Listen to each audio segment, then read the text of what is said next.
evening, Rush Nation. Welcome to the 5 Yard Rush NFL podcast. I am your host, the Joel Hewitt, the head cold with a heart of gold, and I'm hosted with everybody today. I've lost it. Game's gone. Alex, the other one, can't see the woods from the trees, and Pete, the off-season champion. How the devil we doing, boys? Good. Yeah, really good. Better than that intro.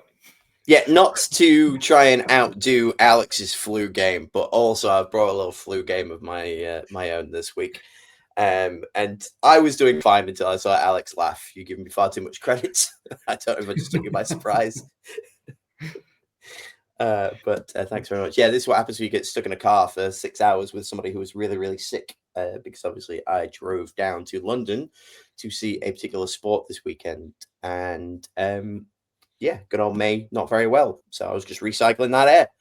So we're just doing our best to keep it together. I am warm, is to say the least. So if I just start sweating and pass out, that is going to be a nice first. I don't know how the stream will end because I'm the only one with the controls, but that aside. Did we have a good NFL UK weekender? Yeah.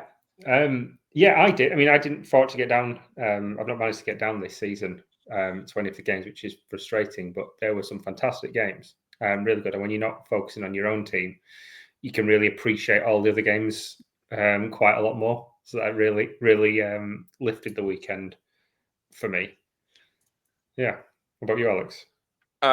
When I do focus on my team and they reek of hot garbage on a particular sunny afternoon, it ruins the weekend for you. No, I'm joking. And there was a lot of really good football this week and a lot of really bad football this week. And it was a really good mixture. And I really enjoyed it. I really had a good time this weekend. It helped that the London game was good because I feel like it set everyone up. When the London game is bad, everyone's like, oh, well, that was a waste of time. But this time it was really good.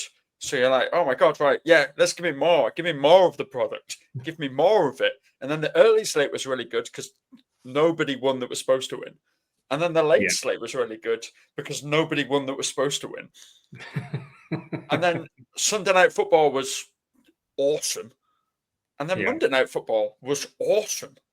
So just a real good all-round week.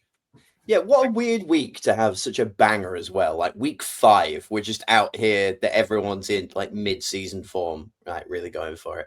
And yeah, to speak a little bit about the UK game, like I was saying to Alex before we started, it was absolutely electric. One of the best atmospheres I've been at live in that stadium. And I was saying, on our way in, everywhere you looked, Cleveland's Brown fans, sea of brown and orange, looked amazing. By the way, out of all of the fan bases that I've seen decked out, Cleveland has some drip. I'm telling you, like they've got, it's not just like Browns jerseys. They've got like really cool distressed hoodies, and they've got bomber jackets, and they've got all sorts of stuff.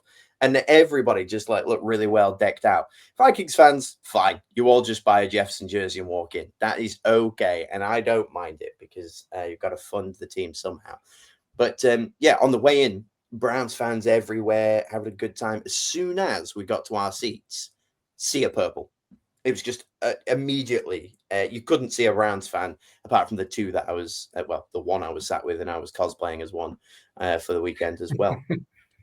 Crazy for a Browns home game to be a Vikings home game was the other thing as well. Like, I don't know how it played on TV, but at points I couldn't hear the guy going first down because the Vikings fans were just so loud. Like it was, it was mentally loud. Like it just absolutely crazy. Plus Crouchy missing that kick, fantastic because he's been talking a lot, Annie, on his podcast. Apparently, what you've got to do on a podcast to be able to have a shot at a field goal is just like talk smack about a particular position. So I'm saying, cornerback looks easy. Bring me in, coach. Alex doesn't know how tall I am. I could be 6'6" for all he knows. I'm 5'4" and some change depending on the size of the flip-flops I'm currently wearing. But yeah, that's it. The campaign for next season to get on the field to I don't know, just try and pick somebody off. Let's go. What would be your name? Is it Cooper de Never or instead of Cooper de Jean? Like, what are we doing here? Cooper. Oh, that's a shame. Oh, that's a shame. There you go. There's a little like apostrophe in there somewhere. But yeah, it was cool. Got to sit with CEO Murf for a few hours, spend a bit of time with him, and just get to chat some stuff up. Boom, there we are, outside the stadium, just having a wonderful time. Me, the man in charge, my clone, Chris, and my best mate, May, just out there having a wonderful time. Obviously, that was pre-game. Everyone's still smiling. But yeah, it was a good old time to have. And with that, let's kick it off.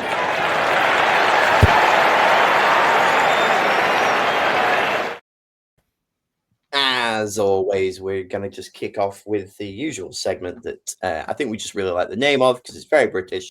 Bangers and Trash. It might get its own drop at some point instead of just the kickoff thing. But yeah, I mean, I've spoke a lot about the UK game. Who's got some bangers and trash for me? Week 5 edition. I've got a quick one we've just kind of touched on as an absolute banger, and I think it sums up the entire weekend. The unpredictability of the NFL. And it's why I love this sport so much. If you compare this to like a typical weekend in the Premier League or any of these other kind of sports, you don't get this higher percentage of upsets. Any team can win, even teams that are ethically tanking, like the Saints getting results. Let me just step in, seeing as you brought it up. I was sat with CEO Murf, and he was like, obviously he watches the show with a fine tooth comb, and he was like, oh yeah, here they are, ethically tank. Look at them, they're going to beat the Giants. I'm like, we just don't want to be too obvious, man. All right, like nobody expected us to win a bunch of games, or nobody expected us to go 0-17. We've got to get a win somewhere. We're better than the team that hasn't won. Well, there's only won one game as well. It just looks, we're trying to look like we're tanking. It's perfect. I think they've even fooled Murf into thinking that we're now not tanking. Well played, Nola. I love it. Do continue. Yeah, and I mean, to be fair, that was the one, I think I said it last week, that this is the one that they will win, so they don't have the 0-17 record, and then they can just take the rest of the season off. Trade Alvin. Trade Simon Theodore. All the chipmunks will be gone. All the chipmunks. And they say, well, what could we do? I think obviously you saw that. The Eagles lost, the Bills lost, the Chargers got spanked, the Chiefs lost. It's a really, really good advert. And there were some blowouts. There's quite a few blowouts this season, but a lot of them were really, really close games, and they were really fun games to watch because of that. So it just keeps you on the edge of your seat, and yeah, I'm all for it. All for it. Even going as far back as the Thursday night game, that seems like a long way away. I was just having a look at that. Nobody expected the Rams to lose to the Niners. Not with they had the T lady playing wide receiver, and Doris from accounts was tight end because he just had nobody left. And yet, to be fair, if you see the yams on Doris, Doris can play. Like, she's all right. She's got like thighs like you don't understand. All those days stood. She's constantly pushing weight all day. Oh, Doris, I've drafted it. Derek Henry with that sled, nothing on Doris. Absolutely nothing. It was. I think I nearly picked that as in my survivor pool as the Rams to win because I just thought the Niners were too beat up. But Shani's always got Rams. Has always got McVay's number, it seems. It's start to finish, all the late night games, everything was just superb. Yeah, so that's my banger. Alex, what you got for me, sir? Let's go with a trash, because we've just mentioned somebody that we mentioned all the teams that won that weren't supposed to. One of those was the Tennessee Titans. They were not supposed to win this week. Yeah. They were also meant to go for like a number 1 pick type run so that they could build up their like offensive weapons or even a defensive weapon or even alignment. They just need a lot. But they decided that they would win. Or let it actually be known, the Cardinals decided that they would let them win. Like, what, 21-6 lead, 20 minutes into the game, didn't score another point. Yeah, just great. Somebody literally dropping the ball before the goal line yet again. Sorry, I'm going to steal somebody else's thing yet again. What a surprise! But yeah, that's fine. We can talk about it. So just to slide in, because I kind of want to talk about that.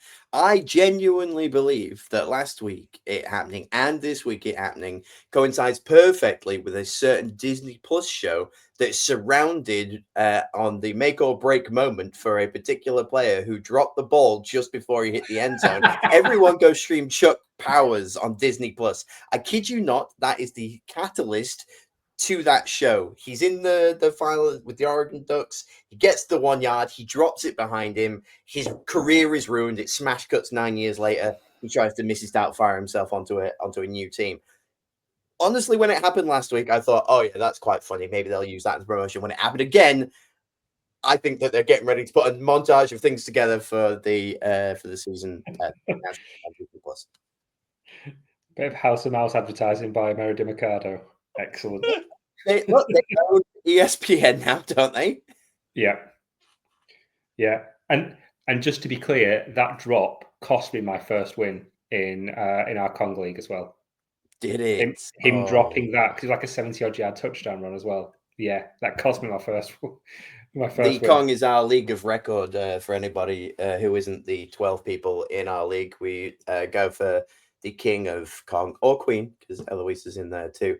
And Pete's never held this, and also this season never won, which is also quite nice. But yeah, man, dropping that on the 1 yarder. You've got to think that after it happened last week, they would show that clip to every room and said, if you are near the end zone, what do? We keep hold of the ball. Yes, we keep hold of the ball. I will keep saying it at the beginning of every practice. And you know now that they're going to show 2 clips. Yeah. But also, you know, last week texting. There's a support group somewhere. Yeah. With at least 2 people sat in it. What the NFL needs, I think, is they need a cultural phenomenon like Shacked in a Fool. So for anyone that doesn't know, the NBA has like their own TNT special thing. It's their biggest one. No one else really covers it. And Shaquille O'Neal has his own like failure clips montage called Shacked in a Fool. Nice. Shaq acting a fool. Shaq acting. I didn't get it until it was there.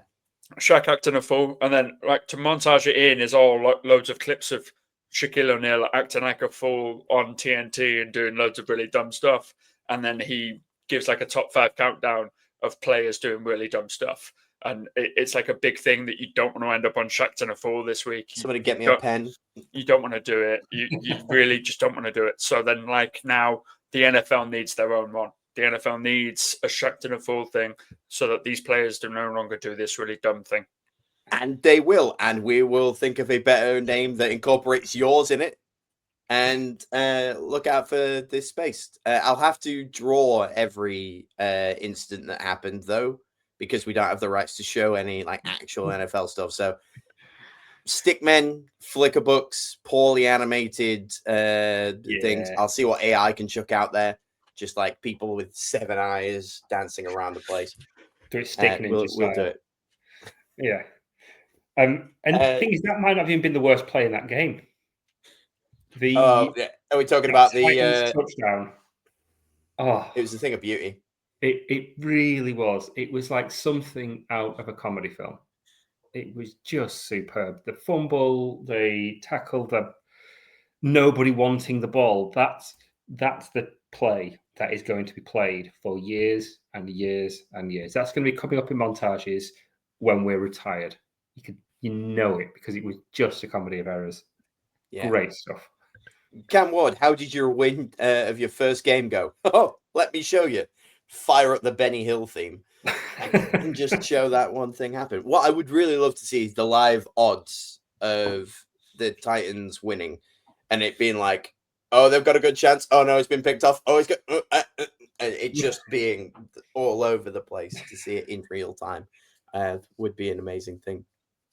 But yeah, I obviously one of my bangs was the UK game from the weekend, and one of my trash things was people just dropping it on the 1 yard line.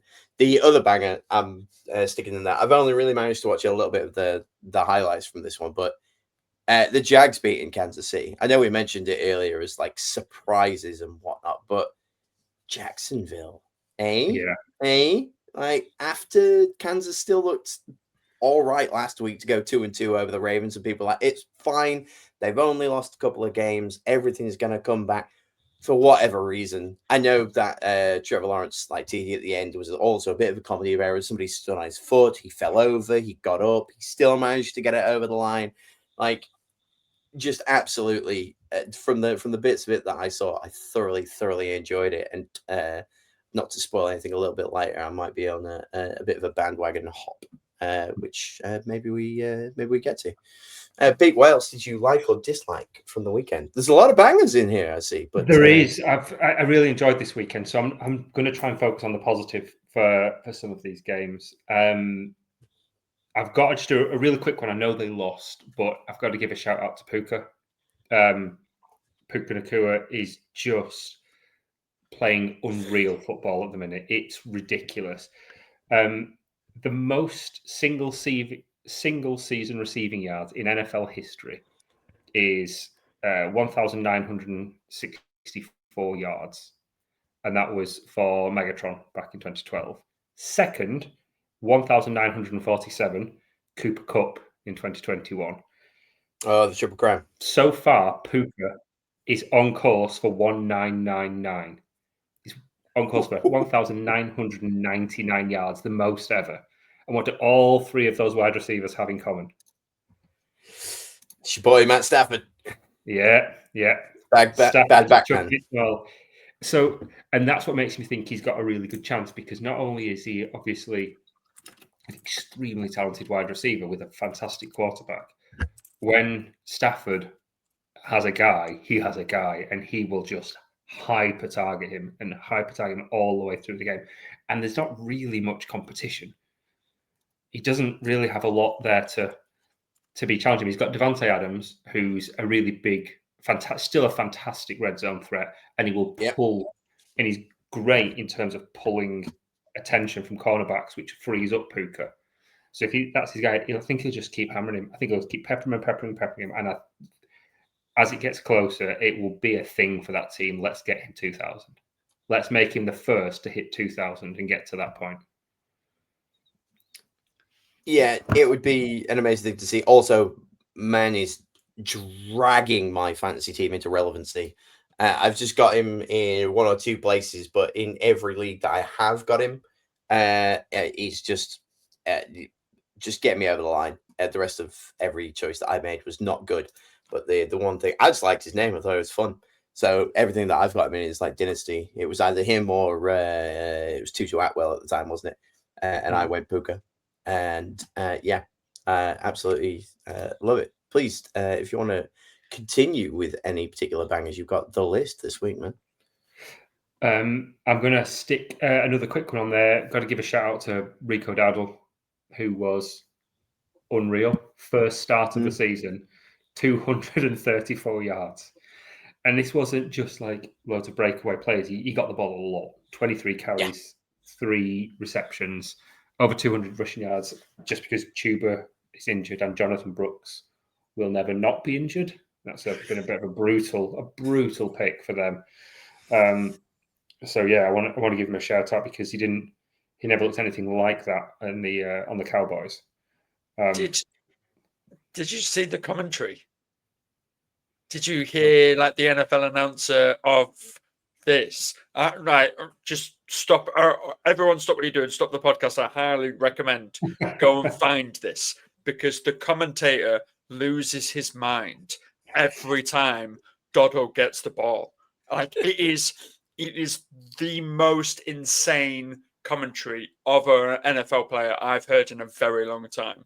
Like it's not, he's gone, he's to the 5, to the 10. It is like a hyperactive child locked into a room with an endless supply of sugar. It is awesome. I highly recommend. Go and watch it. Just check it out. They're really, really great.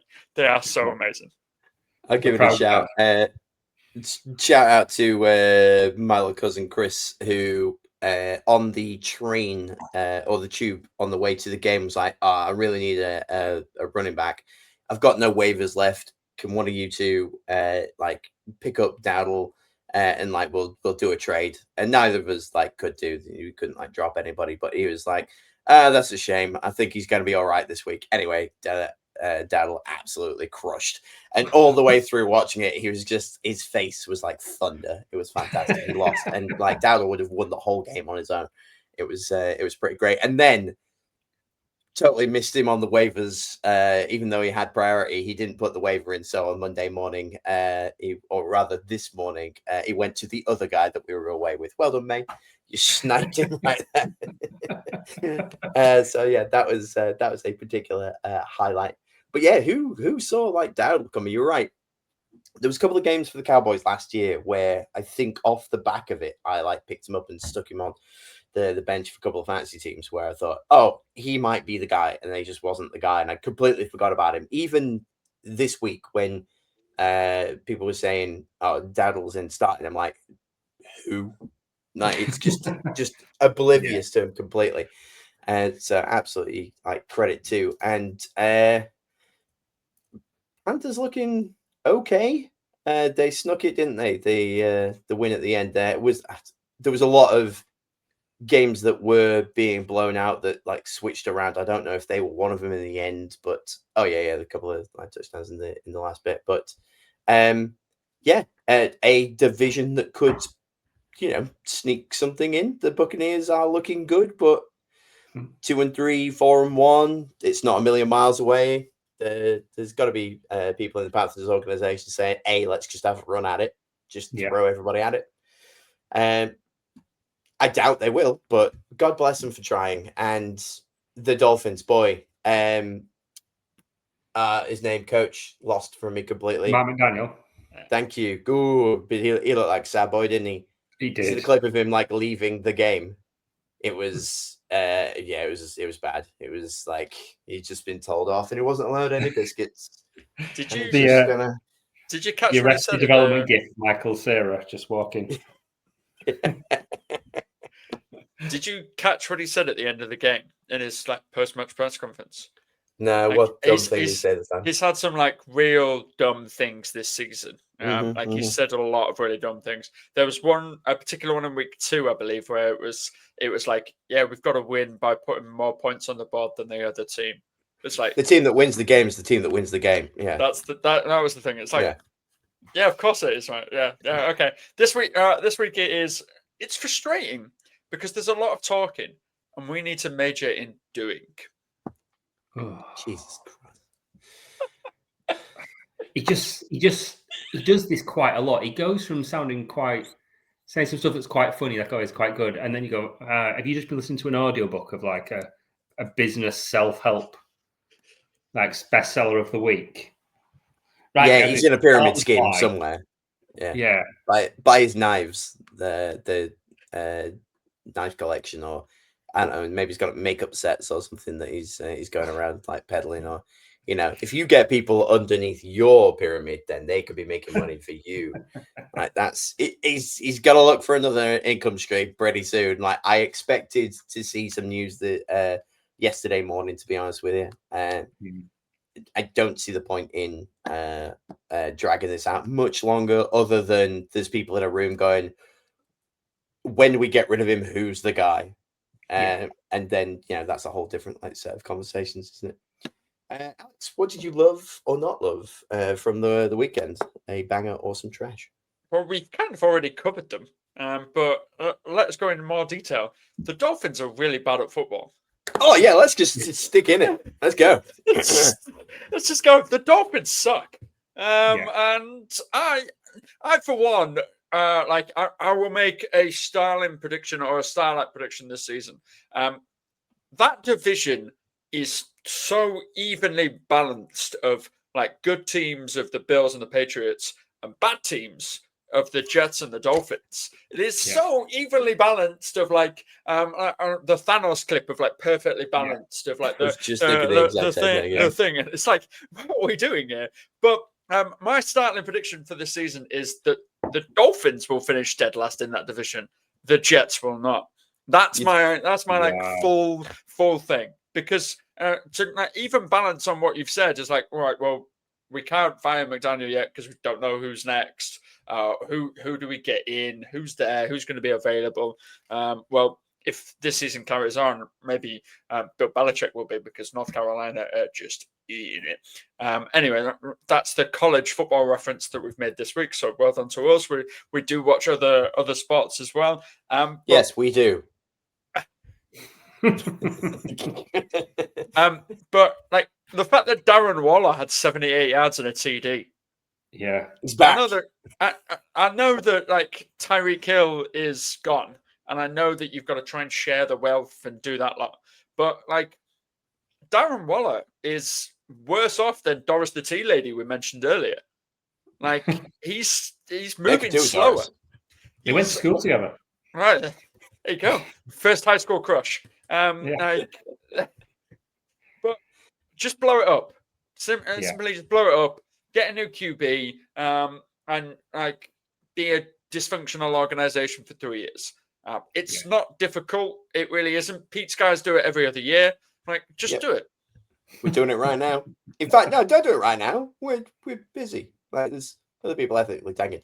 The tank for Tua was like such an obvious like thing as well. Like, and God bless him. Like, it obviously Tua has looked either like an MVP or like a VPM, and I don't even know what I mean by that, but it's just the opposite of whatever the hell an MVP could be. And he things like his refusal to wear like a Guardian cap and stuff just screams like obvious things to me. And now Mike McDaniel isn't helping. You've got Tyreek Hill who got stretched off cheering that he doesn't have to play for them anymore.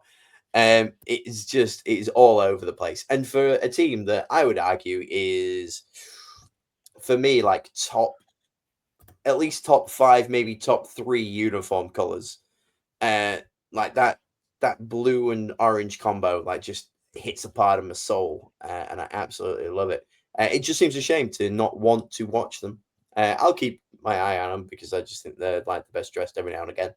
But yeah, I mean, how many teams could blow it up at the same time? That's the thing. I've always known one to do it, but at the moment, there's a good case for at least the Jets, the Saints, Miami.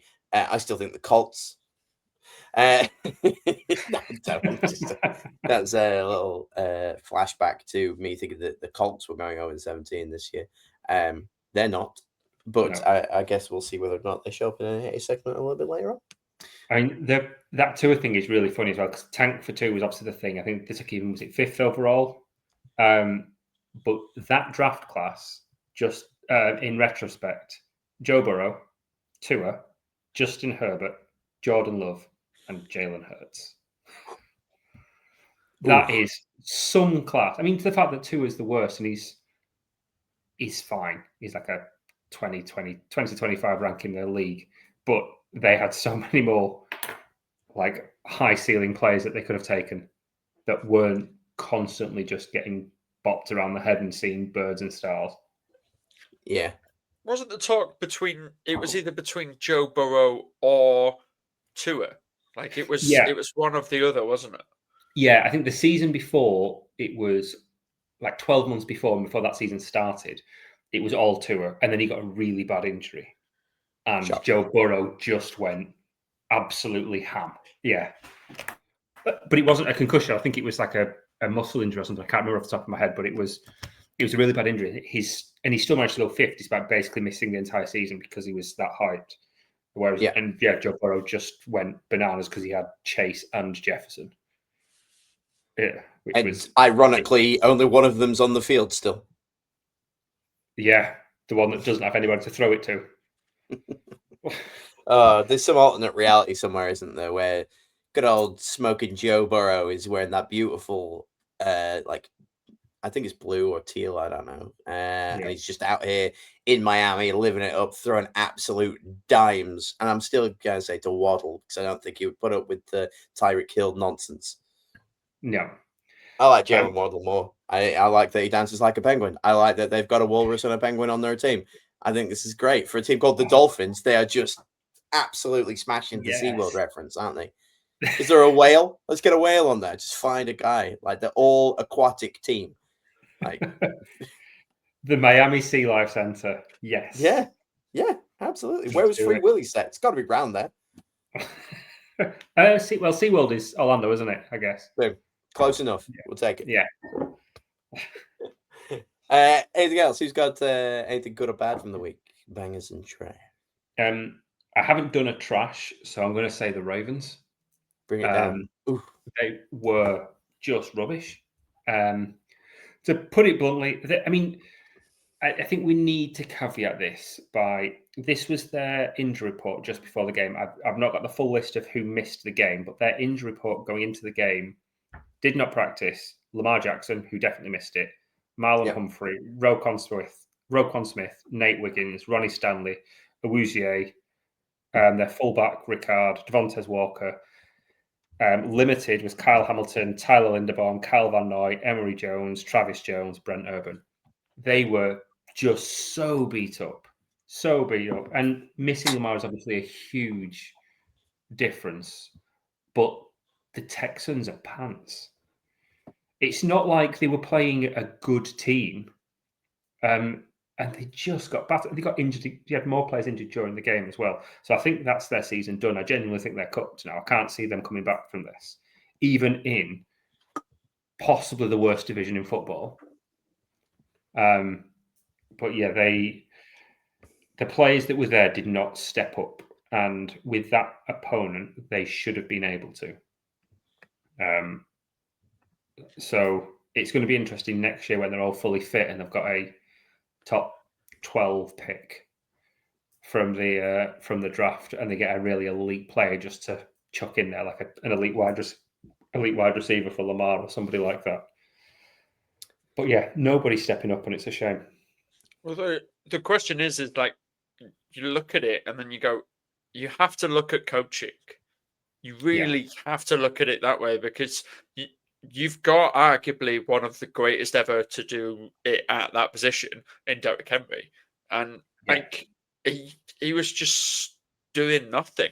Was it Derrick's fault, or is it you just going, right, well, we can't CMC load out him. We can't give him the ball that much because he's 33 or whatever he is, and he's Derrick Henry. It's like they never saw a Titans game, though. That man carried the Titans to every single win that he was on. Just do that. Say, Derrick, great news. It's your time to shine this week. You're getting the ball every snap. They're going to know that you're getting the ball every snap, but you're Derrick goddamn Henry. You don't care. You want them to know. You want to see the fear within them. You want 7 guys lined up in front of you, and you know what? If you want to throw one over them, go for it. Just to have a go. What I really expected was, I expected Harbaugh to give like a Rohan level speech before they go to battle in Return of the King. I expected that kind of up and down, and then just like waving his arm with a clipboard in it, just signaling death. And like I really expected that, because it's the Titans and the Texans, and they suck. But instead, we didn't get that. And for the 3rd week in a row, I lost my fantasy matchup because Derrick Henry laid an egg. And not just that, they have, in the Super Bowl era, the 11th worst points conceded total at this stage in the season of all time. Think of all the rubbish Browns teams, and even this Bengals team, and Ravens are 11th all time. They've given up that many points.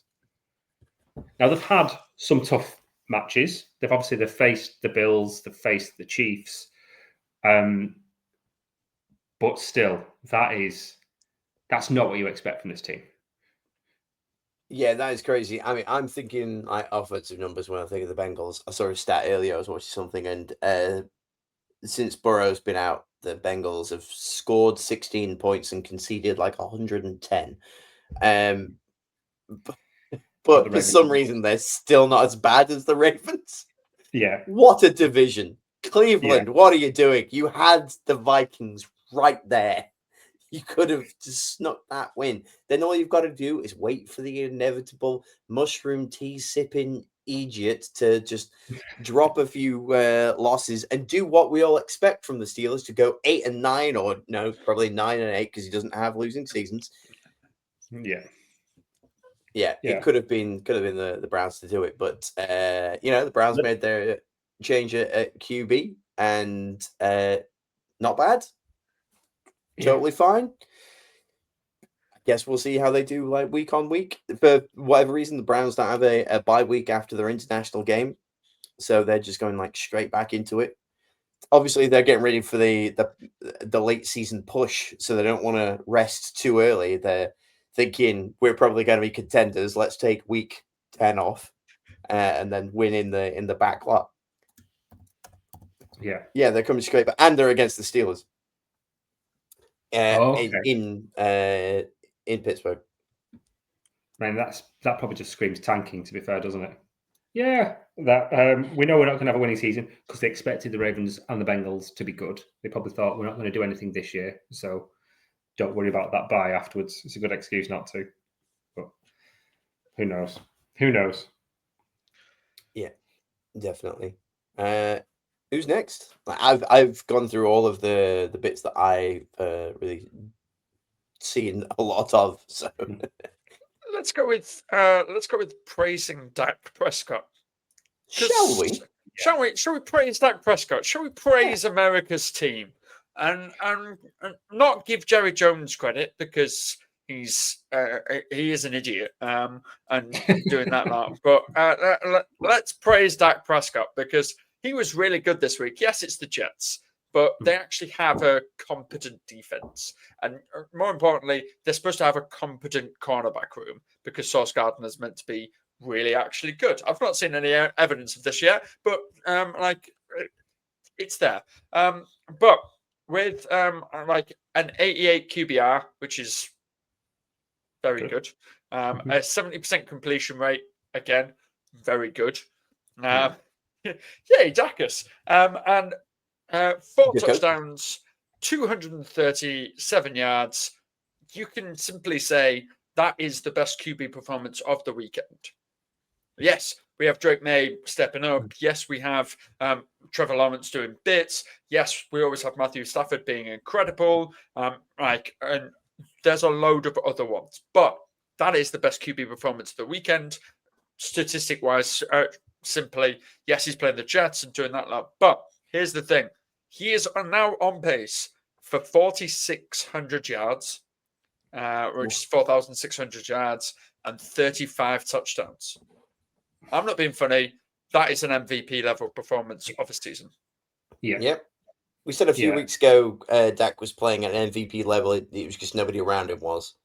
And, fine, it was against the Jets, but at the end of the day, nobody looks at his grand totals and says, right, well, 1 in 17 of these are because he played the Jets. So we're not going to knock those.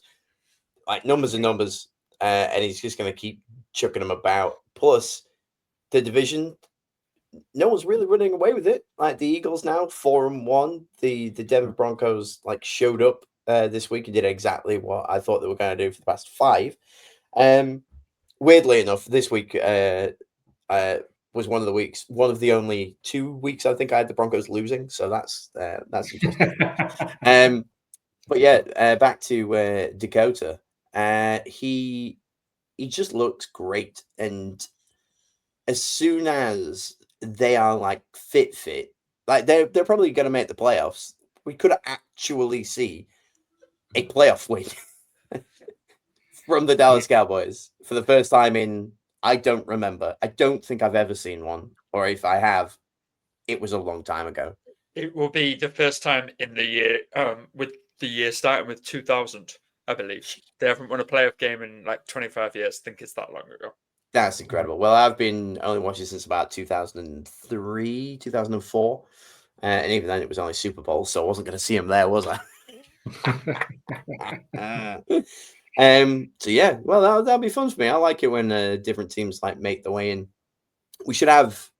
It's going to be so weird. I mean, everything could settle down, and the difference of having the one extra game nowadays, you look at them and you go, there's still a lot of football. We still got 3/4 of the season to go. So everybody that's like the Chiefs or the Cowboys or whatnot could all of a sudden scream ahead, win every game from now, and be 15-2, and then your Colts that are what 4-1 could end up not winning another game and end up like 4-13. Look at that. That's quick maths. Actually, apologies. I'll apologize to Cowboys fans. We've all got really bad and short memories. They actually won a wildcard game against the Buccaneers in 2013. 2013. Wow. Sorry. That's even more because I can't read. It's 2023. They won the wild card against the Tampa Bay Buccaneers, 31-14.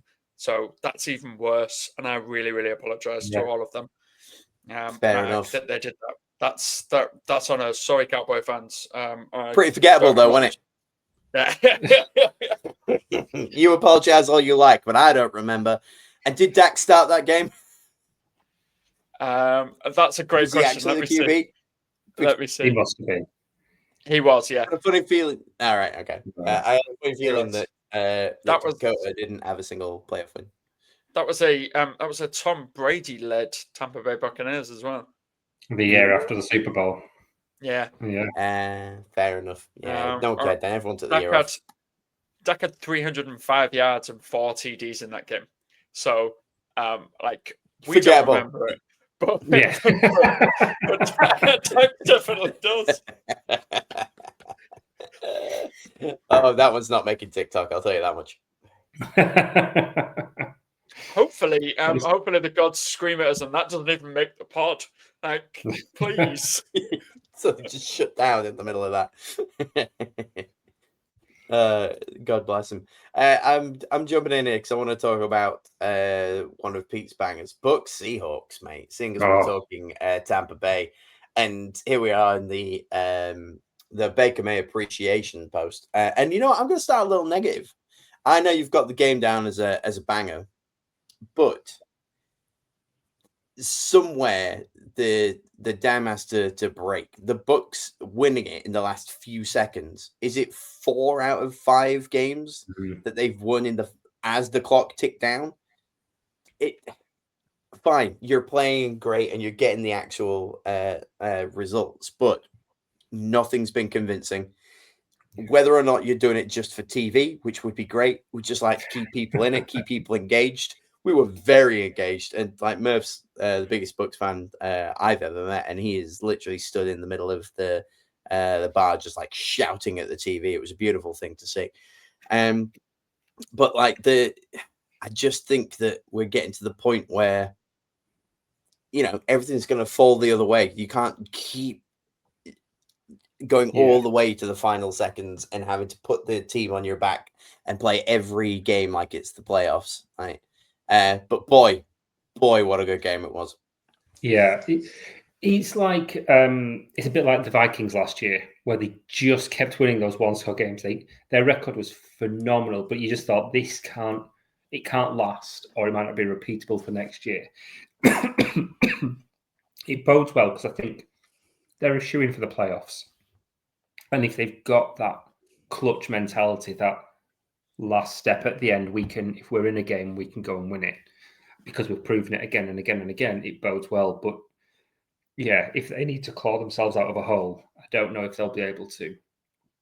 But having said that, they put up 38 points. They didn't have Mike Evans, and Chris Godwin's still not fully up to speed. He was on limited snaps last week. He's doing better this week, but they should be able to get better on offense. And the Seahawks defense has been really, really good so far. Like watching it as a neutral, I could see how it would be frustrating for Murf. Watch it as neutral, it was back and forth. It was exciting. And again, another ridiculously good QB class. When you've got Mayfield and Darnold and Josh Allen and Lamar Jackson. the only dud is Josh Rosen, who's now back doing his MA at uni. And he was the one that I was convinced should have gone number one. Because he had a really nice throw in action. Looked really good, his throw. I was like, oh, that's a lovely tight spiral. Oh, that's cute. Yeah, and he was horrendous. So yeah, it was just a really fun game. And I think if you missed this weekend, if you were out, if you were at the game, and you didn't get to see much, and you, particularly if you've got Game Pass, go back and just watch that game. Watch it in its entirety because it is lots of fun from start to finish.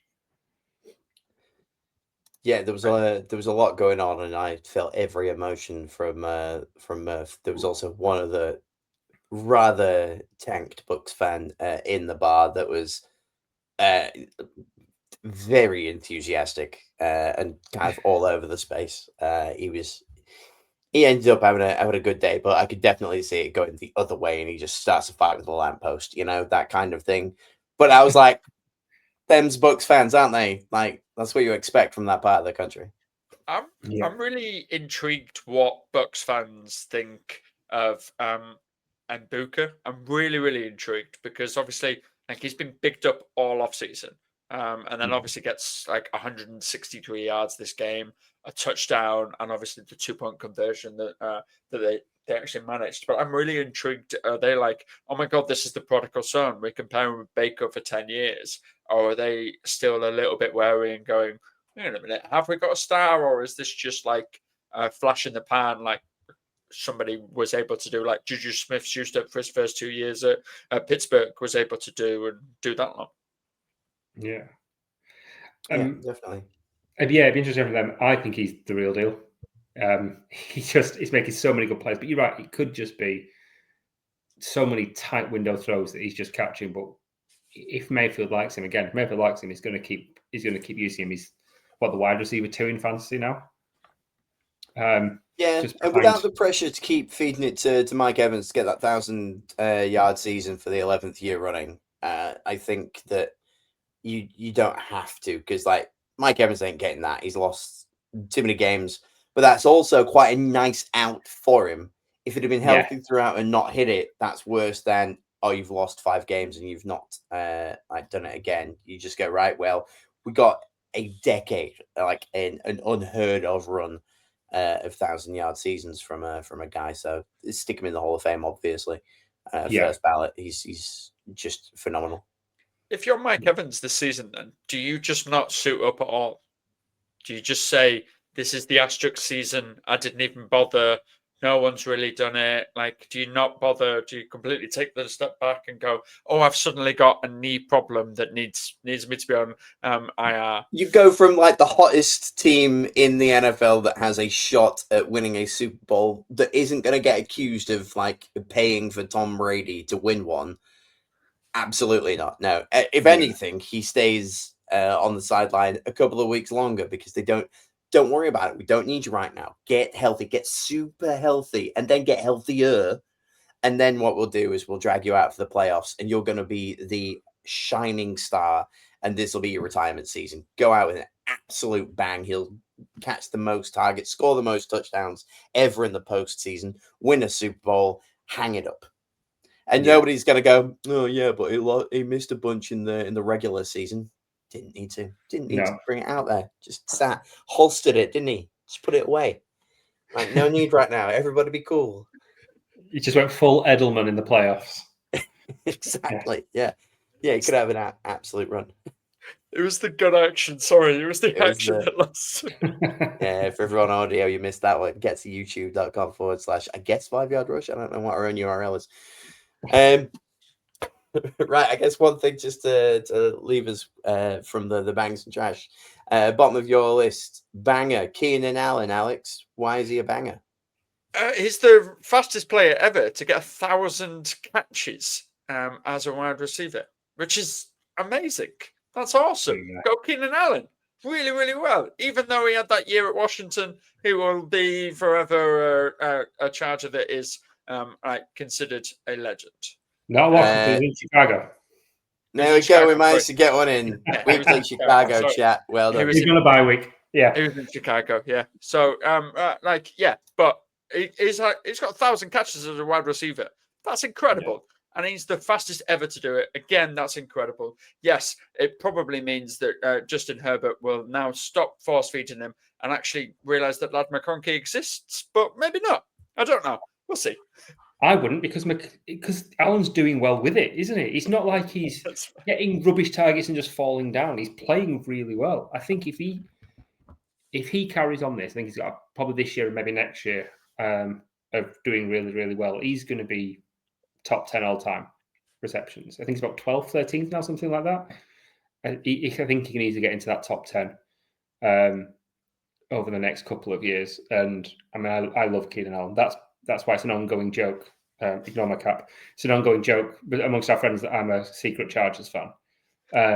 Because Rivers and Keenan Allen and Austin Eckler, I adore all of those players. I really do, because they've just helped me win so many fantasy championships. But Allen is just superb. I was so excited when he came to the Bears last year. It's a shame that we couldn't put it together around him, because he's just wonderful. He's a wonderful, wonderful player. If he gets top 10, does that mean he gets a jacket? Does he go to Canton? Not first ballot, but in one of those like down years when all you've got is like really good O linemen, and you want a splashy highlight package for the Hall of Fame. So maybe 7-8 years down the road, like there'll be a few years where he won't get it. He'll get in the same year that Eli Manning does for being a QB, and they'll be the kind of the controversial. Should they be in here? Yeah, and yes, they should. Shut up, Murf. Genuinely had a conversation with him about it at the weekend. We must have been talking for far too long, because I'd had a too many martinis, and I was telling him how Eli Manning gets in there, and all he kept doing was proving me right. But check out the flagship show on the Thursday, everybody. Anyway, with that, let's move on to everybody's favorite segment, News from the... Yes, sir. News from the underground.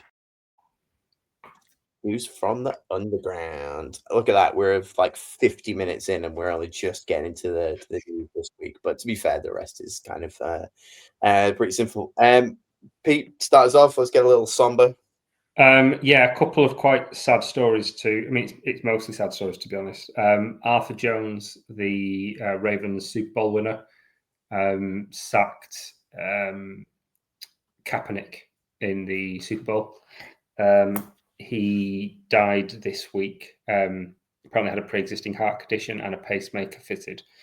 And the pacemaker went off. It did the job that it was there to do. It just wasn't enough. And unfortunately, he's passed. He's only 39. For those because I know probably quite a lot in the UK have come to it late, Chandler Jones from the Cardinals is his brother, and so is John Jones, the kind of UFC legend as well. A really well-established sporting family. And a fantastic place. It's scary when you hear of people kind of our age passing away from heart conditions. Our age, not Alex's age. Oh, okay. Sorry. Yeah, Alex is 55. He dyes his grey beard ginger. Yeah. It's classic. You can tell. It's too even. Yeah. But yes, Arthur Jones, absolute legend, and legendary family as well. I didn't know that he was like related to Apparently, John Jones was saying that the reason he was so good at UFC was that Arthur was his older brother. Used to beat him up as a kid. He was a really accomplished wrestler before he moved across to NFL, which obviously really, really helps with that NFL ability. On another kind of sad note, a really strange story, the Mark Sanchez story. I don't know how many people have picked up on this. So I was confused. Yeah. So Mark Sanchez was reported as having been stabbed by a DoorDash driver. Everyone will know Mark Sanchez from the butt fumble, by the way. Let's not. Yeah. That's what he'll forever be known by, apart from maybe now this. Yeah, he can probably look forward to a few more fumbling of butts in his future. He's just raining threes today in the pod. So he was at a bar. He was drunk. and this is kind of pieced together from different reports. It's not the official story. I've got to kind of caveat that. He was at a bar, he was drunk. DoorDash driver came. He started complaining about the DoorDash driver blocking him in. Tried to drive the car. So I think he's probably tried to get into the car and move it himself. There's been a kerfuffle. He's ended up being... he's ended up getting into a fight with this DoorDash driver, and he's ended up being stabbed. And he's now been arrested and had several charges put against him. It's not looking very good, allegedly, yes. But he has been charged. All of this is it is on record. He's been charged. He's been arrested, and it's not a good situation for him. Don't drink, kids, he says with his rum and coke. It's gonna move. You could have said that was anything. Like, yes, mine is a 0% is what we're rocking here today. Yeah, the added thing is that like the truck driver or whoever it was, the DoorDash driver or whatever, he had dash cam, which was the main thing. He had a camera facing in his car as well as outside of his car, which is why Sanchez has been able to be charged so easily. Is that like it was filmed that Sanchez obviously got into the car and then obviously filmed the altercation outside of it. So like apparently the DoorDash driver, again, this is allegedly, and again from other reports that are there, the DoorDash driver also used pepper spray on Mark Sanchez to try and stop him coming at him and being aggressive towards him. And when Sanchez came again, that's when the DoorDash driver delivered the not so fatal blows, because Sanchez is obviously still alive, but delivered the injuries to Sanchez himself. So I'm trying not to laugh at delivered the injuries for a DoorDash driver. Alex, you're killing me. You are absolutely killing me. Deliver this, shanks him. Oh, man. Well, I hope the DoorDash guy's okay. I hope something happens to Mark Sanchez in prison. Because it couldn't happen to a nicer person. Didn't like him on TV. I didn't realize Sanchez was like hated. Like, this is like unearthed the whole new thing about NFL like law to me, is that loads of people really despise Mark Sanchez and think he's like a really awful dude. And like I only know him from the butt fumble and a couple of bits of like telecast stuff that he's done. And I'm like, oh well, he seems pretty knowledgeable about the game, and like obviously he was not a great player, but he played in the NFL. But loads of people are like, oh yeah, this couldn't have happened to a nicer person. He's a giant, awful human being. Do you know who I've just realized I actually feel sorry for in all of this? And it's Rex Ryan. So Rex Ryan, right, was the head coach at the Jets when Mark Sanchez was the starting quarterback. Do you know what Rex Ryan has a tattoo of?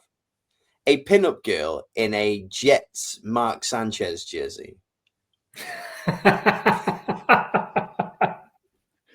By the way, the most Rex Ryan tattoo ever. That's like, that is the most Rex Ryan tattoo ever.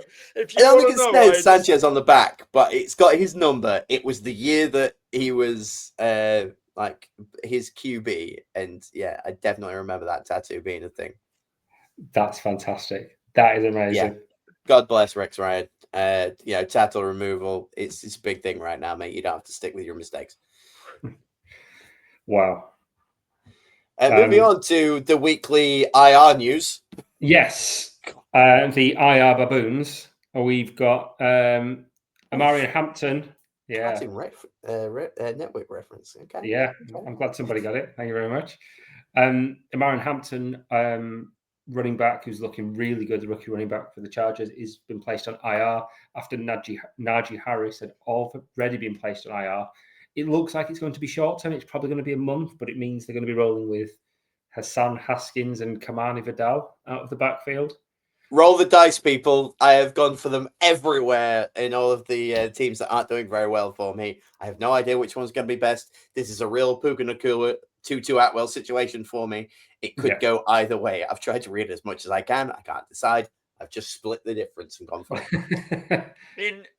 In games where Justin Herbert, like this weekend, Justin Herbert's average time to throw before he got pressured because the O-line collapsed in on him was 2.16 seconds. Like, Jesus Christ. 2.16 seconds. You can't get to your second read in 2.16 seconds. You can't even really look at your first read in 2.16 seconds. Like, how are you trusting guys that, as a Chargers fan, I only know of one of those guys, and B, they are not. There's a reason they're so far down on that depth chart. Like, they are not game changers in any way. So I'm really sorry, Joel. You've picked them up for no reason. Then they're not going to do anything.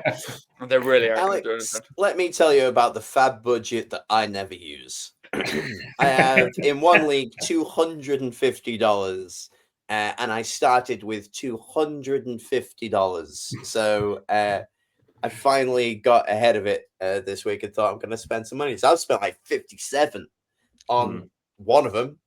Don't matter, 20%. I've got bank. Everyone should be scared of me and my fab lookout leagues that I'm in.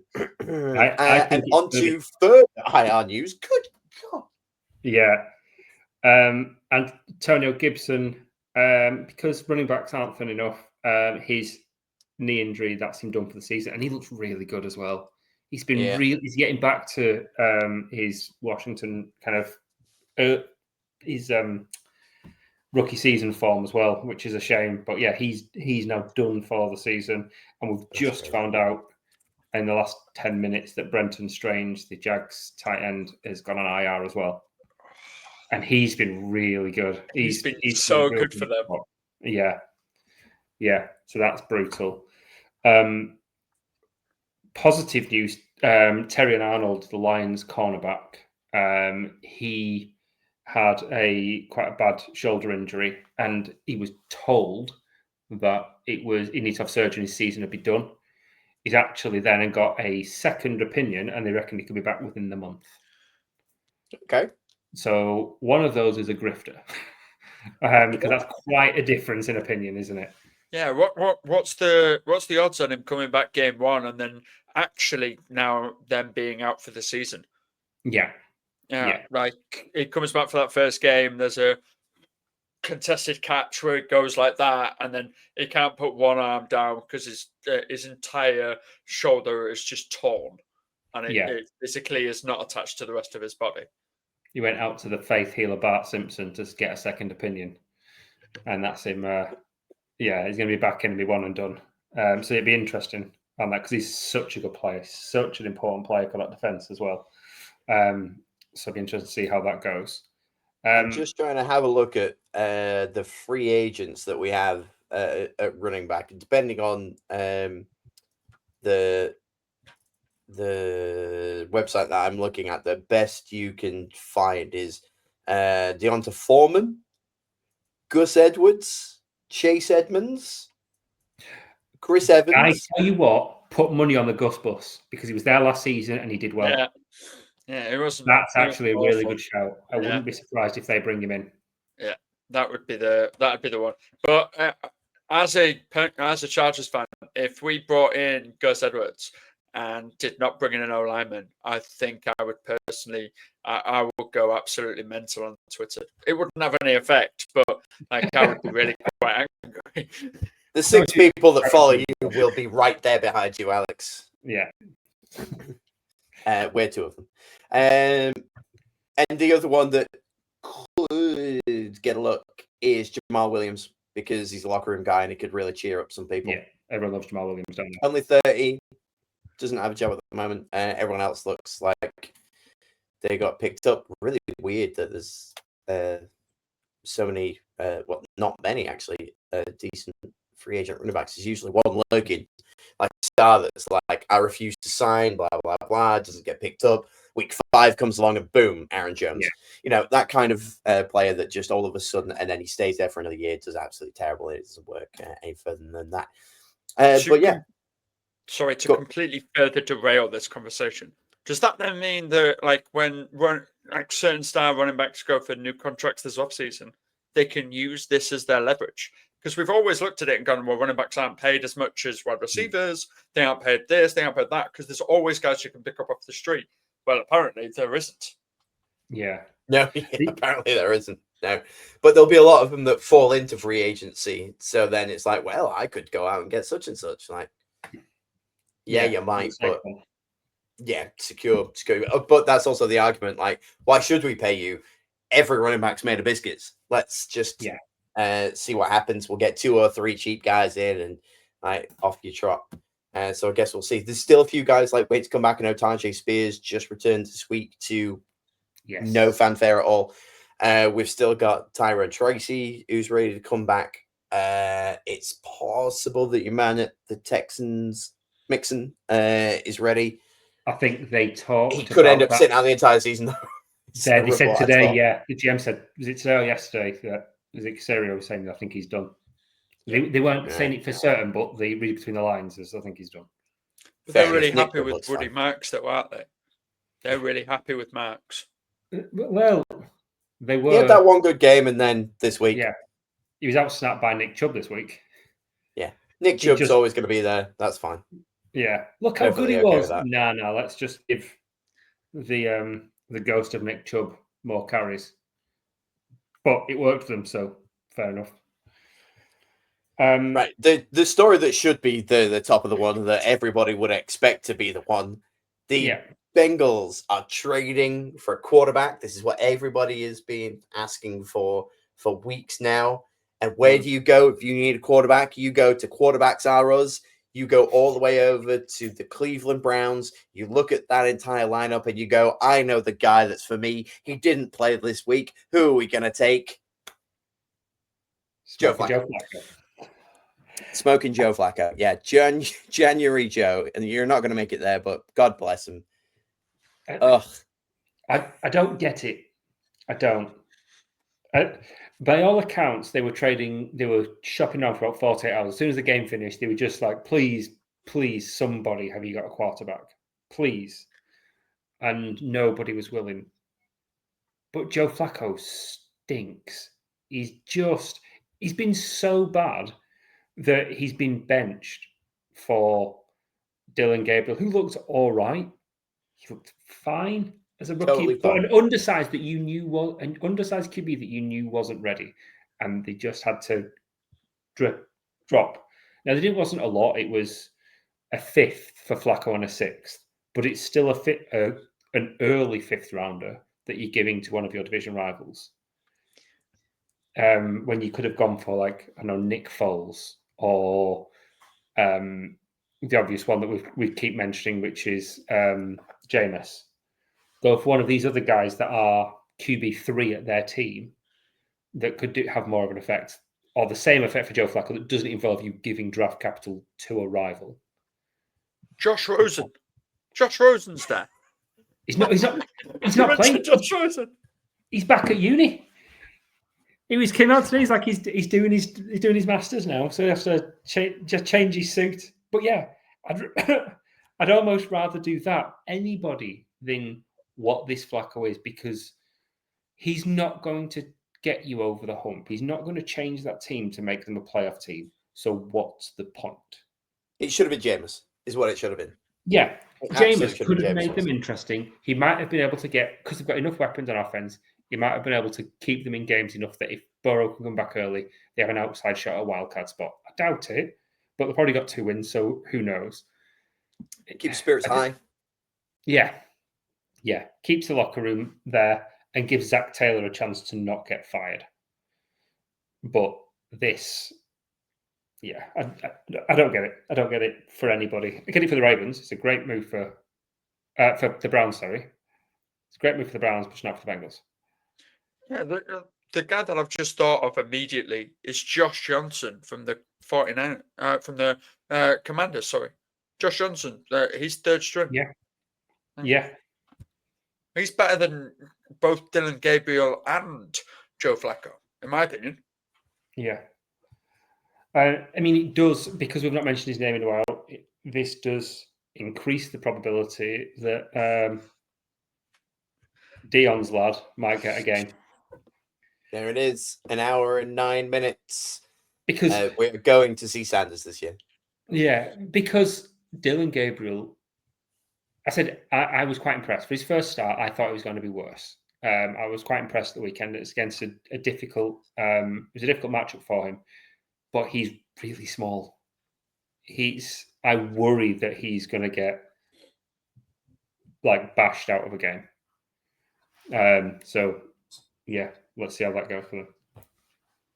Yeah, understandable. As the guy that saw his first ever touchdown, I don't know what he's calling his fans, a Gabrielite. We'll work something out. Don't worry about it. Surely it's The Angels. Surely it's Angels. Yeah, surely it's Angels. Oh, fair enough. Yeah. Oh, yeah. Yeah, that makes sense now. Yeah. Gabriel's Angels. But they've got to believe in something holy because that guy still stinks. Well, this whole like shifting around, I think, is just for the front office to say we can finally get Shador in. The coaches didn't want him to because they were like, clearly we're going with Gabriel and Joe's going to be the backup. And then I don't know if it was the front office's choice or not, but the front office went, right, well, fine, we'll trade him away. And now the second Gabriel starts to look human, you know exactly what you're going to do. You're going to pull the trigger. You're going to start Shador. You're going to win 2 games, and we'll blame everything else on it. And he'll call himself invincible, which doesn't make any sense. And we will just continue to go down the road with that one. Yeah. Any more news, Peter? Last one, again, it's just been announced that CJ Gardner-Johnson, who got cut for being an absolute reprobate by the Texans last week, has been signed by the Ravens. Oof. Because they need the help on their defense, and obviously, if there's a team that can get him playing well, he's only on the practice squad at the minute. But if they can get his head on straight, that could be a really, really nice pickup for them. They also don't take anything though, do they? They've got a really like strict policy on like you cannot be an idiot. You have to be football first, which baffles me because they put up with Lamar for so long. It's such a good move for them because it's completely risk-free. The upside is obviously there because he's a talented player, and they need the help. So the pathway to decent playing time is there for him as well. So this could work out really nicely for all parties. And Lamar likely back this week. Yeah, I think he's on. I think he's questionable, but hopefully he'll be back this week. Yeah. So yeah, they can start to squeak out a few wins here and there, get a wild card spot, be fully healthy for the playoffs, and then all is forgiving because you've got as far as as you could do. Fair enough, right? On to topic of the week.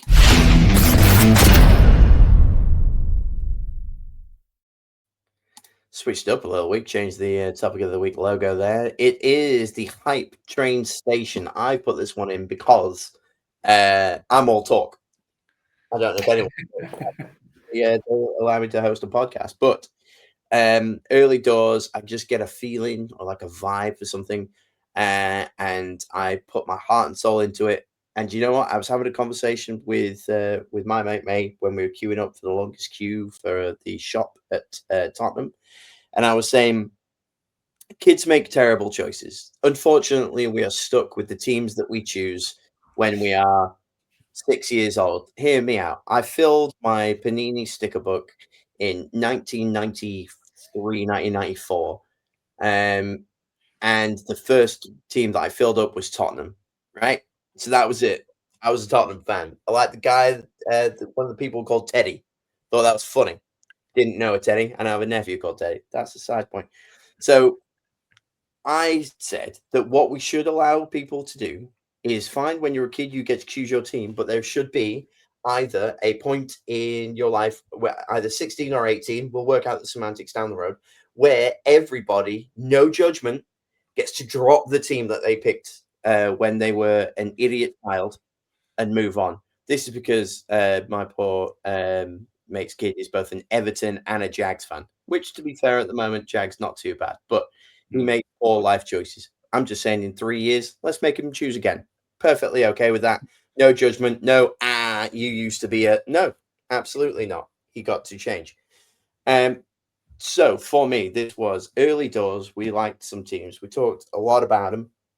I'd like to know who is hopping off of any of the hype trains that they were on, who is jumping onto any new ones without any judgment, who's stubbornly sticking around to some maybe, or who is quite happy with any choices they made. Alex, is there anybody that you wanted to hop on, hop off, or stick with? I'm gonna shamelessly hop onto the Dallas Cowboys. No shame, safe space. I'm on that train now. Whether or not I absolutely hate myself for it, because it means I'm supporting arguably one of the worst GMs in the league. I'm all aboard the Cowboys hype train. I think they are probably going to win their division. Wow, Ooh. that's too spicy for my blood, but I like it. Wow. Okay. Okay. I Fair don't. enough. I this is my own personal thing. I think Nick Sirianni, the Eagles head coach, is arguably one of the most overrated head coaches in the National Football League. That's just me personally. That is me You were personally. saying early doors when we started this that you thought he was on the hot seat for reasons that I can't fathom, but like fair play to you. I understand that. Are you exchanging them for somebody, or is this just for now? You're just going to hop on there and we'll get to you a little bit later. I will jump on their train, having left my own team's train. Oh gosh! Because I believe our train is done for the season. We are at the station we are at. We are not going to make the playoffs with the current trajectory we are on. We are done for the year. Just protect Justin Herbert, protect his relationship, let that develop and meander, and now let's focus on next year. But for me, as a football fan, I've got to move on. I've got to support other things, and that is going to be the Dallas Cowboys. That is fair enough. That I respect that. That is perfect. That is wow. To leave your own team at the station to root for somebody else, like fair enough. Stick it to them. I personally, you'll all know that I had a particular team winning their division, which would be the NFC West finest, Arizona Cardinals. Yes. I would like to officially rescind that. I will step off of my own hype train because there wasn't a hype train. I was the hype train. I was one of those guys with the one that you'd like press down on the tracks. It was barely a train. So I am hopping off of the Cardinals this year. They have made their own bed, right? They looked fine, but they've made silly, silly mistakes. And as a Scunthorpe United fan, I know something about teams just shooting themselves in the foot. And for me, I don't want to show up to like a book club and people be like, you thought the Cardinals were going to be good. Did you see the show this weekend? So respectfully, see you later, Cardinals. I'm going to officially drop you off at the station with a little sign around your neck like it's World War One, and just see you on your way. I'm going to hop on to the Jacksonville Jaguars. They look great. And hear me out. They also look great. That teal does something to me. I love their throwbacks. They're dropping them a few times. I've already had a look at a particular app that isn't official to see if a nice little person from the Eastern world would sew me one together. Not and 4-1. They obviously just beat the Chiefs, so that is hype at the max. Yeah. Hunter playing receiver and corner. Loads of people talking about one way or the other. Some people are all, oh, he should stay at corner. Oh, he should stay at receiver. Love all of that. Trevor Lawrence, God bless him. Not really what I'm here for. I love their running game quite a lot. I've always had a bit of a thing for ETN. I've seen him a bunch. I have multiple Jags hats again because I like the color scheme and stuff. I am jumping on there. Let's go, Duval. See how you can do better, coach. Pete, talk to me. I'm going to just kind of jump onto that one a little bit as well because I said at the beginning of the season that they were going to win that division and they were going to be really good. I thought Liam Cohen would get that running game going, and they had really good weapons. And the funny thing is, he's done it really without the weapons, which is all the more impressive so far. The defense has been fantastic. That pick six yesterday was great from Devin Lloyd. The 99. Superb. But Brian Thomas hasn't really done much. He's turned it on yesterday. Travis Hunter made a couple of fantastic catches, and it's not just the Chiefs. They beat the 49ers last week. Yeah, they're the 1-4-1 for the 49ers as well. They are fantastic. So I'm definitely staying aboard that hype train, and I'm glad to see them play well because I always want them to do well because they're just one of those cursed, constantly sucky franchises. So if they can put it together, it's nice and it's positive, and the fact that doing it against serious teams is wonderful. For one that I'm going to get off, we've kind of talked about, so I'm not going to say too much. The Bengals, they stink. So much so that in our Dynasty League this week, I dropped Jamar Chase. Of course, he then went off and scored 2 touchdowns. So of course he did. But they're not good. And those 3 of Higgins, Chase, and Burrow hide so many sins in that team. A rubbish line, a rubbish defense, a terrible head coach. I've never been convinced by Zach Taylor, but he looks good because he's got such talented key players digging him out of a hole, and he's just basking in their reflected glory. He's being exposed now, and I think he needs to go. He's not the man to lead them there. I think the GM's done a terrible job of drafting as well. I'm all out, and for as long as I possibly can, I'll be picking teams to beat them in my survivor pool, and just like whoever's facing the Bengals, you'll be fine. Draft their defense.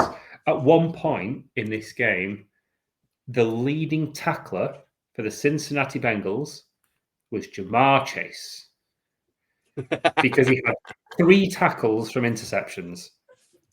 That is incredible. That your wide receiver was your star linebacker. Just rubbish. And the hype train that I'm going to get on because of the quality of the rest of the division and how they're playing is the Pittsburgh Steelers. Oh, you couldn't pay me to follow that team. I know, and that's the same for me. That is baffling, bro. The Pittsburgh Steelers are 3-1. Their next 2 games are the Browns and the Bengals. They're 5-1. The Ravens are imploding. The Browns are rubbish. The Bengals are rubbish. They're going to canter to that division, I think. The Bengals might start to make it a bit more interesting, but Rodgers is playing well. I didn't think he had anything left before the season. I didn't think they had the weapons to make it work, but DK is playing well. They're getting the running game to a certain point. Yeah, I don't think them being a Super Bowl team, but I can easily see them getting to the divisional round. Yeah, and they've got a good head coach. So yeah, I am in on the Steelers, and I didn't think I ever would be. So let me get this right. You've not only got them winning the division, but you've got them winning a playoff game. Potentially, yeah. I think they've got the players. They've got the players. This man dare call your first shout out spicy, Alex. You heard him. Everybody heard him. You've created a hype train that doesn't exist. That arguably could be the spiciest take of the season. Honestly, they're 3-1. They've lost 1 game all season. I know they've just had their bye. They're going to be 5-1 very, very quickly, and their schedule isn't that difficult. Look at the games they've got coming up. Browns, they'll win. Bengals, they'll win. Packers probably lose, and Colts is tough. I think they can do the Chargers. They've got to face the Bengals again. Rodgers always beats the Bears. Depends what Ravens show up. They'll probably lose to the Bills. They'll beat the Dolphins. They'll lose to the Lions. They'll beat the Browns again. And who knows what Ravens will be there. They could even if they were good. Team. That's awesome. Even if they have a winning season, even if they make the playoffs, even if they win a playoff game, I would rather see Patrick Mahomes win for the next 5 years than the insufferable Aaron Rodgers. I had to put up with him as a part-time Jets fan and just be okay with it for 2 years. Yeah. But good God, I don't think I can. Oh, I just couldn't. I couldn't do it. No, absolutely not. No. Does he no. get an MVP shout then? If he Yeah, leads that probably. team to a 12 win season, because that's what you've just said there, that they're winning a 12-win season. There, like definitely the Steelers head coach Mike Tomlin wins coach of the year. Yeah. 100%. There's no if Keeps his job, although he shouldn't. Yeah, he wins coach of the year by taking that Steelers team and that Aaron Rodgers and that offense and the defense that arguably has got one of the greatest generational talent players in TJ Watt there. But like, he wins coach of the year easily with that. But the fact that that 12-win team, they would be probably second in the divisional thing. Would they? Is it still top 2 or is it only top 1 now that gets the bye? Top 1 is the top bye. 1. It's only the top 1 that gets the bye. But they get home field advantage though, don't they? For being the second. Yeah. So they'll get home field advantage in January, where it's absolute freezing in Pittsburgh. Yeah. Who's lights out in freezing cold weather? Oh, it's only Aaron Rodgers. Yeah. Yeah. He's so used to it. You're Convincing itself. me of this, I hate it. He's having the heel run the WWE wish they had with John Cena. Like, this is clearly the last real champion that is really going on here. He's going to win the MVP. He's going to win the Super Bowl. He's going to walk off into the sunset. And we're going to hate every single second of it. Oh, right. Fine. Well, with that, I've already hopped onto the Jags, hopped off the Cardinals. I'm sticking with, and I was very right about, just a little bit trigger happy, the Denver Broncos, man. I'm sticking right there. They have, they ended up 3-2. They're second in the division behind the Chargers. We've already said a bunch about the Chargers not being able to see it through.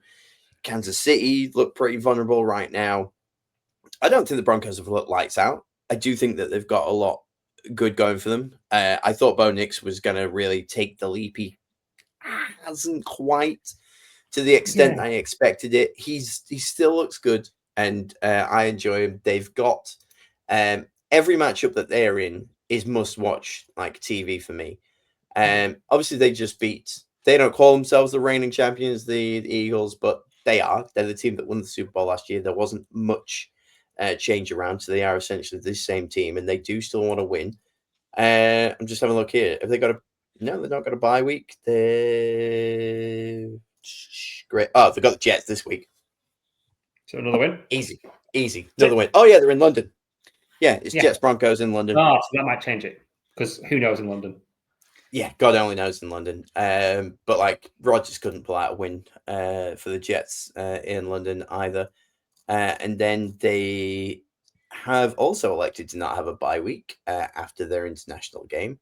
And they move on to somewhere that I can't see. Their logo isn't. Oh, then they're against the Giants. Good Lord. So, they're winning their next 2 games. That's easily done. And then I think they finally have a week off. But yeah, I feel like I was right. I had them down as winning their division. I definitely think they're going to win their division now. Kansas City's still going to make the playoffs. Kansas City are just going to be 1 win behind, and I think it'll just be the divisional win. Broncos will legitimize themselves, get the win over Kansas City. They both go to the playoffs. I don't think that Broncos will probably make it through the playoffs, but I'm right where I ought to be. I'm going to stick with mine because the next one is a stubbornly stay. I'm going to continue to watch the Giants on TV. I do not care.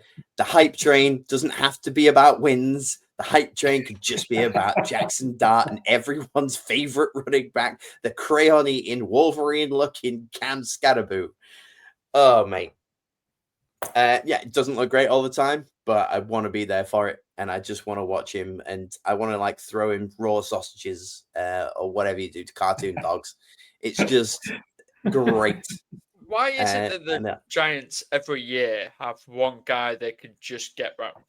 Last year it was like Danny DeMafia. It was it was that guy that you just got his surname's absolutely escaping me, and I nearly called him Danny DeVito. His name is not Danny DeVito. He's not Tommy Danny DeVito. DeVito. Tommy DeVito. Thank Tommy you. DeVito. Tommy Cutlets. Yeah, Tommy Cutlets. Why they're Tommy Cutlets last year? Now they've got Cam Scatterbo this year. Why have they always got this meme-worthy guy? Is it so that it takes pressure off, or I'm not really sure. But yeah, like he's insane. He's actually amazing. Yeah. I reckon on the sideline they never really cut to him. I think he's got a bed somewhere that when he gets off the field, he walks in a circle to get comfortable and just curls up in a ball until they're ready to like let him out again. He's dreaming. He thinks he's in a field. He is in a field. Get him on the field. If this season had happened a couple of years ago, I reckon he'd have been one of the multiverse Wolverines in Deadpool the Wolverine. Yeah, that have just had Cam Scatterbo going and headbutting Deadpool through a portal. And good as well that Dart is obviously he was injured. There was worry about him being limited participant, but he's back to full participation now because he looked exciting as well. Don't know how winning he's going to be, but he looked fun. Yeah, so that's going to be good. Yeah, again, just a team that I'll keep on watching. Colin Pete, who you've had some crazy takes. You know what? Actually, no. You sit down, Alex. Pete's on a timeout. I'm gonna jump on the Rams train. Okay. Ooh, back a loss. Nice. They were great against the 49ers. It was just Sean McVay decided to go for it, and it didn't necessarily happen the way that they wanted to do it or anything like that. But they were so close. They were in that game going toe for toe where Mac Jones suddenly decided he would shed his own skin and be 2.0 Super Saiyan worthy and just throw it lights out. He was incredible. And I think that's the best ever game I've ever seen Mac Jones ever play. Personally, but I'm staying with the Rams. I think they are in that win now mode. Yeah. Fair point. Jumping on them. Are you leaving anyone behind by taking the Rams? I am leaving behind the Kansas City Chiefs. I don't like that you were already on their hype train. Yeah, fair play to you. Right. They've been to 3 Super Bowls in 3 years. They've won 2 of them. And arguably they had gotten better this offseason with Xavier Worthy and having other pieces stay there and do that lot. They've changed Travis Kelce's role. They'd made sure that Chris Jones was happy. They'd made their defense absolutely incredible. And the more important thing was that Patrick Mahomes was fully healthy. So you were like, right, yeah, no, they can get 12 wins and then let's see what happens in the playoffs because hey, playoff Mahomes is playoff Mahomes and playoff Kelce is playoff Kelce. Rashid Rice, whatever he wants to do, he will be back with his thing. Worthy will have had a full year in this team. Then you've got bit positions for Smith-Schuster and Hollywood Brown, and you could make it work. That's why it's been working previously. But every couple of years, you have a down season for a juggernaut. In the Premier League, the English Premier League, we had Manchester City do it last season where they ended up finishing 3rd and they were nowhere near their main thing after having winning back-to-back Premier League titles. This is the Chiefs' year where they have that down year. They kind of do a soft rebuild. Everyone that one good wide receiver that doesn't want to go anywhere goes back. Tyreek Hill. Sorry, that was a cough in my chest. I apologize, gentlemen. That sounded real bad, actually. It really was. Get that really was. Well, he will. They'll have that wide receiver that goes there, and they'll be good again next season. So yeah, the Chiefs, not this year. Fair enough. Go on, Pete. Welsh go first. Still reeling from the Steelers, but go on. Obvious one to jump off is the Ravens. I was convinced this was their year. I was absolutely adamant it was their year. They were going to make it work. Todd Monken had learned his lesson and stopped calling plays like an absolute muppet in the playoffs. They had all the pieces there, but obviously play calling hasn't helped, but also a lot of injuries. I think they could still come good, but I'm less convinced. I think they're just too beaten up. So that is with a heavy heart that I say I just don't think they are. Yeah, I'm off that hype train.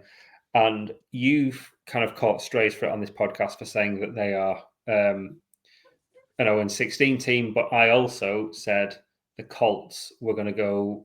So you said 0-17, 1-16. Yeah, thank you. And they are playing so good.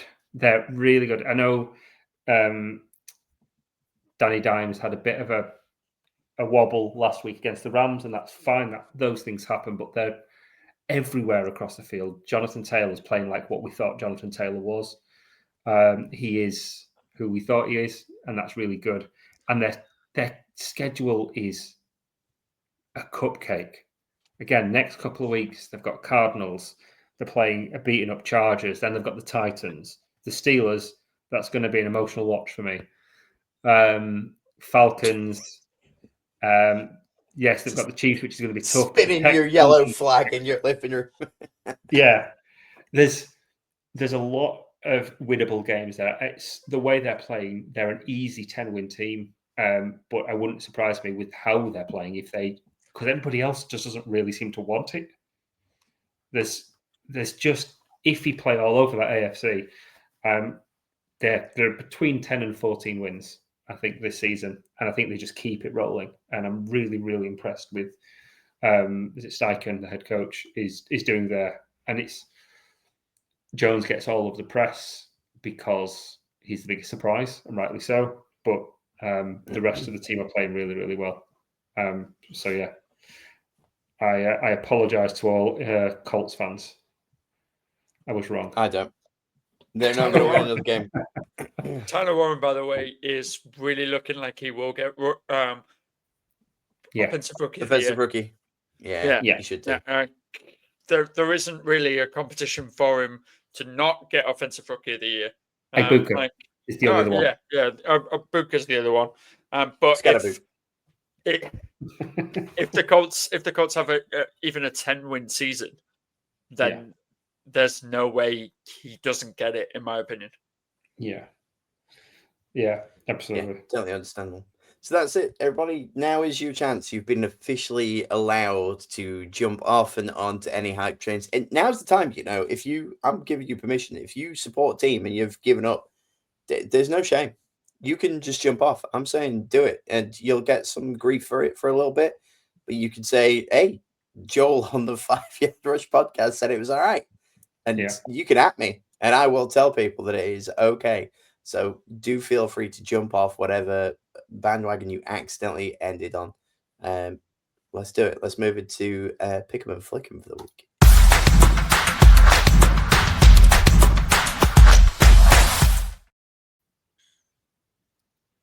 Wow, we know how to pick 'em this week, don't we? I went 1-7 in the early game. I think Murf laughed so hard that he cried and his latte came out of his nose when he was like, good thing I didn't give you a podcast to host to do ridiculous sport. So that was fun for me. Yeah, boy, can I not pick him. And I'm not even like trying to be like too spicy. This week I picked what felt like some obvious wins. I picked the Chargers. I mean, fine, I picked the Browns, but that was pretty close. I picked the Ravens. Of course I did. I mean, obviously that isn't great. I took the I took the Giants because we're ethically tanking. I took the Cowboys because that was okay. That was one more wins. I took the Eagles, the Super Bowl champions.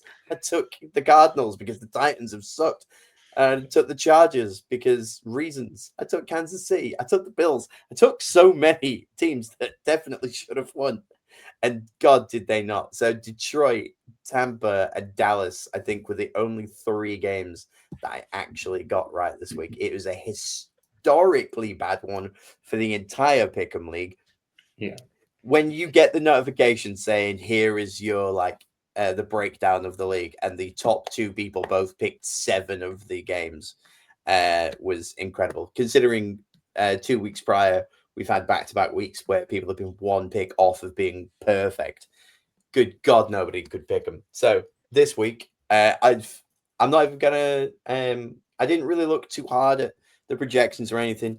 I went on feels, and legitimately, the only underdog I've got are the Titans to beat the Las Vegas Raiders, because the Las Vegas Raiders look ungodly terrible. Yeah. They got Jets Geno Smith, and they wanted Seahawks Geno Smith. They didn't realize he turned back into a pumpkin. Yeah. I think Max Crosby might break the single season sack record just this week, though, against that Titans line. Yeah. He will smush Cam Ward into a paste. But nobody else will do anything because they're the Raiders. But that's a good take. I've not voted. I've picked the favourite in every single game. I couldn't pick an underdog in, and I just went, who's going to win? Who's going to win? Who's going to? I didn't look at the odds, and I went back. I was like, who's underdog? Oh, nobody. Yeah, it's pretty tough. Even the closest to an underdog, I did have the Jags, who were 50-50 at the time. They're now 52, so technically they're the favorite. Everything else, yeah. The only one I've got is the Titans, who are the underdog. It could be a real lopsided week. There's going to be some Ackers killed by something stupid this week, I reckon. I guess the one that doesn't feel like an underdog but should be, I've picked Kansas to beat Detroit. You know, I've got a weird thing where the Lions are going to crumble. Actually, they haven't. I've got Detroit to win, actually, and they are the underdog. Right. Well, currently their win probability is 45. Yeah. Yeah, I apologize. They were my underdog. So my underdog, and I need help from this podcast to help me here, because out of the three of us, I'm doing the worst. And I'll yes, admit you are I'm 16th. I'm doing really, really bad in this league. My only saving grace for not finishing last is one dude forgot to do his picks one week, and that is why he's bottom. And that's my only saving grace. Good news, 16th place, Alex. 14th place me and 13th place Pete are here to help. Okay. Pete, this is more specifically for you, and this is where we get our weekly Bears chat in. Yeah. Do I pick the Bears over Washington? Because I think they could do it. I think they could. But there's two main things going against them. They're historically significantly better at home than they are away. Their away record is generally rubbish. I know they scraped the win against the Raiders, but they scraped to win against the Raiders. Washington are a much better team. What throws this kind of a little bit out is that it's just been the bye week. So the Bears have just had that bye week to prep, but they've got a new left tackle with the Canadian Eagle, Theo Bernadette, and they have been so bad, possibly the worst team in the league against the run. And if you can't run, you can't stop the run, and you're facing Jaden Daniels and Bill Krosky. I just think... Sorry, Jerry Jones, what was that? That's his nickname, Bill Krosky. He wants to be called Bill. That's not me being daft, yeah. No, I'm talking about stopping the run. That's why we get rid of Micah Parsons. You've got to stop the run in this game, especially in that division, especially because Washington's in that division. Yeah. I think the Bears can put up points. I think it's going to be a really good close game, but I just don't see them being able to stop Daniels. I think he's going to have a worldie of a game, but who knows? Because the other thing is, this is a massive revenge game, because that Hail Mary last year completely derailed the Bears season. They had an identical record to the Commanders going into that game, and they nearly had the one up, and then they lost 10 in a row. As soon as that, what you're saying is that was their sliding doors moment. If only that hadn't happened, they'd have gone on to the playoffs and had the run that Washington had. They wouldn't have gone on quite so bad a run, but I think that broke them. They'd lost 9. Yeah, I think because they would have lost to the Commanders. I think that game broke them. So there'll be a real sense of vengeance, and they're getting healthy. So that's why, I'm spoiling, it's my game of the week. But I think it's a bad matchup for them, unfortunately. I'm going to do it. I'm gonna do it. You've not convinced me to back out of it. I'm gonna do it. I'm back in the. I've switched onto the Bears because of everything that you just said there. I absolutely had Washington down, and you reminded me that throughout this whole thing, every time the Bears have played, I've picked them because I believed in the Chicago Bears. So I'm back on the Bear train. Me and Alex, let's go. Pete, I swear to God, if you switch over to them now, you're just a tailgater and you're just buying into the hype that Alex has created that I have jumped onto. Anything joining us from there is real sad. I guess while we're talking games that we're here to see, clearly for me, I'm going to have my eye on the Denver Jets game. That's going to be great because it's in the UK. It's early. It means that I can ignore my own children and get one of them to shout "Go Jets" and the other one to say "Go Broncos." But outside of that one, I think that it's real lopsided. But Jags Seahawks, that could be another Seahawks Bucks right there. Both looking good. Excited to catch that one. I'm going to have that on and then like red zone off in a corner somewhere. I would like to see if the Jags are the Jags. What about you, Alex? I'm gonna keep my eye on two, but I'll be able to keep my eye on two because one is Sunday Night Football / Monday Morning Football.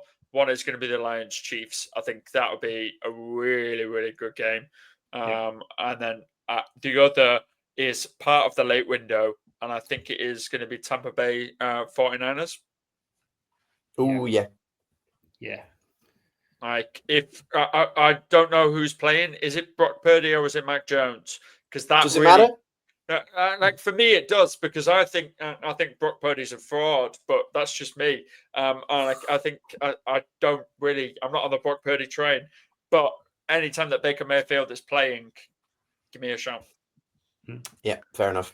Understandable. That'll be the one to kind of like watch. I like the second lot whenever it's on red zone because there's only usually like 3 or 4 going on, so you get to see more of the game. I've found that over the years, the early lot of red zone, there's a lot happening, and I concentrate on nothing. So I've started to move away from that. But yeah, no, I like that. That Niners Bucks game is going to be a later one in the day. So that's really nice for me. Any closing thoughts, gentlemen? Looking forward to this week. Let's hope it lives up to last week. That's me. There it is. And nods from Alex. Lovely. Well, thank you everybody much for watching, listening. I made it through my flu game. Look out for Pete's flu game sometime in the next few weeks. Spoilers. Cool outro today.